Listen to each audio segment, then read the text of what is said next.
If you don't like being watched but still use free Wi-Fi, stop auto-connecting and use a hotspot. If you don't like surprises but still click unknown networks, always ask staff for the exact network name. If you don't like risk but still log into bank apps, wait until you're on a private connection. Public Wi-Fi is shared. That means strangers can see or mess with your traffic. Some networks don't encrypt properly. Attackers can spy. Attackers can redirect you to fake sites. Attackers can hijack logged-in sessions. They're watching the network, not your device.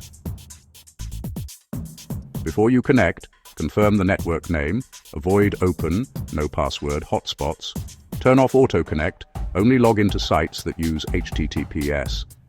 Never do banking on public Wi-Fi, never do work logins on public Wi-Fi, never do password resets on public Wi-Fi.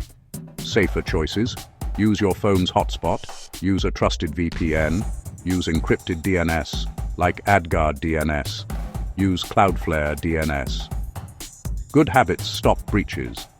Public Wi-Fi is convenient, not private. Protect your data. Good luck. Stay secure.